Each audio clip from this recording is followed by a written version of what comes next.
Hey guys, Kev here, and I want to do my first impressions on the Tuya Templar. So this is a collaboration between Knight's Edge and Tuya Knives. It's called the Templar, and basically Knight's Edge has a theme that's kind of knights related, like Crusader type knights, medieval type knights, which I'm a nerd for that kind of stuff. I was a history major in college, and I just love anything related to medieval times and, all that good stuff. So anyway, this was one that I always wanted to check out, and I reached out to Dave Warren, and he sent me one to check out to review. There's only a few of these left on their website. It was kind of a situation where they just had like, I don't know, like 55 or 60 of them, because I think there was a pre-order, and then the ones that didn't get sold on pre-order went up on Tuya's website, and he said there's only a few left or something like that. So check out the website if you're interested. I think they're $258, which is something I didn't know in my unboxing, and it does change my thoughts a bit, because I was really pleasantly surprised by this knife, and I figured for 150 bucks, 200 tops, this is actually a really cool little knife, right? But $258 is a lot of money. Yeah, it's M390 and carbon fiber and titanium and all that good stuff. Made in China, obviously, by Tuya Knives. Oh, very well built, all that good stuff. I like Tuya's builds.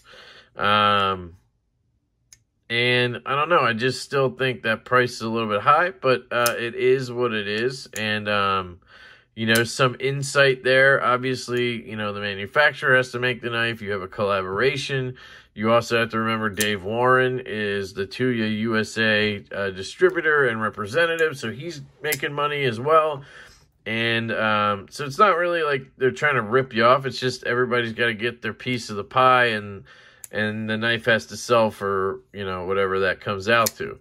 And Tuya also will set the price, and they can't go lower than that and whatever. So just quickly there on price, I wanted to point it out, $258. I've spent more on knives of the same, material and all that stuff, especially from Riot. But also Best Tech and some others, so the price point's not ridiculous. It's just, I would have been really happy if it was like 200 or less, so I guess that's just my point. But anyway, aesthetically, I think it's really cool. It has this kind of straight edge look to it. That's what I'm calling it, a straight back. I don't actually know, but the tip and the scale are completely flat. I think it looks really cool like that. Has this kind of raised center here, which kind of gives it that like Crusader shield type look or something, or a cross look. I don't know. Interesting swedges. Look at that. And it actually, at the end here, kind of looks like the point of a clock hand, or to me, it looks like an arrow, like from a bow and arrow. You see that? I think that is pretty sweet, actually. One elephant in the room, if you haven't noticed yet, is the clip. It doesn't come like this, obviously. I had to bend it. So when I got this knife, you'll see in the unboxing, obviously, that I couldn't get it in my pocket because it was completely flat like this. And then imagine that kind of little bend at the end there. It's dead straight, right? So it was like this and dead straight, none of this bend, right? There's no ramp. There's nothing there to like get in your pocket. And even now it will go in, but you have to get it to kind of pop. So now it gets under here, and then you have to kind of pop it through this section right here.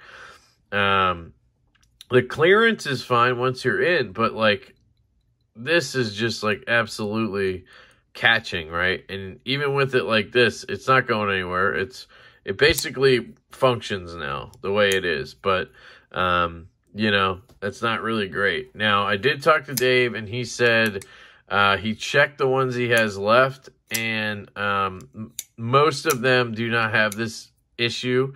Like, it's still not a great design on the clip, but sorry, I got cut off there. So, yeah, so like the ones that they have left, most of them are fine. Like the clip is not as big of an issue as it is on mine. It's still not the best design because of how the design itself does not allow a great, function of the clip there. But he did say they're mostly all fine, and he took, he's taking care of the ones that aren't, and I'm sure he can do a better job than I can. But if you happen to really like this knife and you're thinking of picking one up, reach out to Dave and ask him about it, or order one and mention the clip. Make sure you get one that doesn't have an issue, or have him take care of it. But yeah, so that's the clip. Obviously, a huge issue for me on this knife. It makes it unusable, basically. So, I would never buy this knife to have it look like this to function. So, obviously, I'm not buying this knife right here. Would I buy a different one? If I knew the clip worked fine, I'd be tempted at maybe a little bit of a lower cost. But we'll see once I get through the full review if I change my mind in either direction, because I really like this knife. I love how slim and sleek it is. I actually do like the design of the clip being so thin and everything. It's just kind of a nice, interesting knife. The pivot's kind of weird. It does have a shield, but it kind of just looks like a pin or something. So it doesn't look that great to me on this side, but it is what it is. But what I really like is this flipper tab. Look at that. It's like a Vero style flipper tab. And with the detent from Tuya, it just is really good. Now, it's not the strongest detent. I can fail it. Yeah, but I'm kind of dragging to do that, right? But if you, flick it a little bit, it comes right out. It's kind of an addicting action. You just kind of flick and close, flick and close. That's left-handed. If you're right-handed, you get the droppy drops, and this thing is very well tuned, or I guess the action's just really good. It's smooth. Tiniest bit of blade play in there. Let me see. I can try to tighten it and see if anything changes.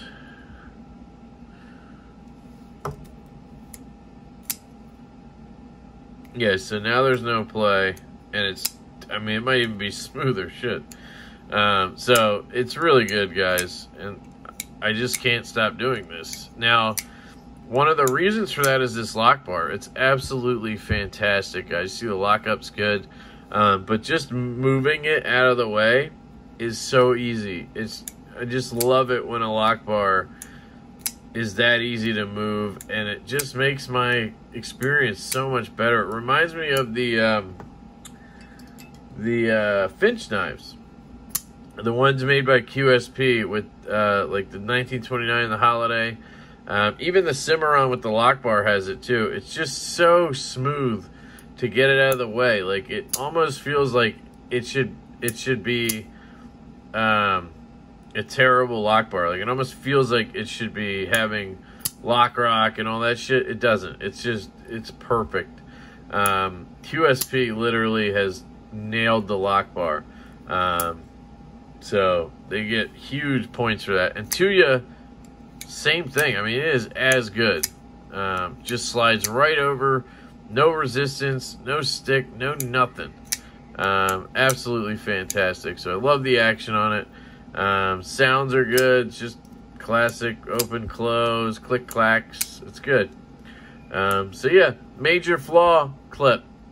Other than that, this thing's a freaking winner, guys. That's what I was telling Dave. I was like, man, if that clip was different, this thing is a winner for me. I love the blade shape. It's M390, of course, so you get good steel, good size, nice little backup knife. You know, put a different clip on here. Give me marbled carbon fiber and a satin blade. It does come in a satin variant. I would spend $258 on that. If the clip, even with this carbon fiber, if the clip was fixed and I had a satin blade, I would totally buy one for $258. I just don't trust this clip design now, so I don't think I will be buying one of the ones they have in satin. But definitely something I'd keep in mind. So, yeah, I'm impressed. I really am. So, I'm going to finish up the review process on this. I'll send it out to a couple other channels to check out and get their opinion. And then, yeah. So, Tuya Knives, Knight's Edge collaboration, Templar. Thank you to Dave Warren for letting me check this out. Stay tuned for the full review. And you can tell it's addicting, guys. I can't stop playing with this thing. I love you so much. I hope you have a fantastic day. And I will catch you later.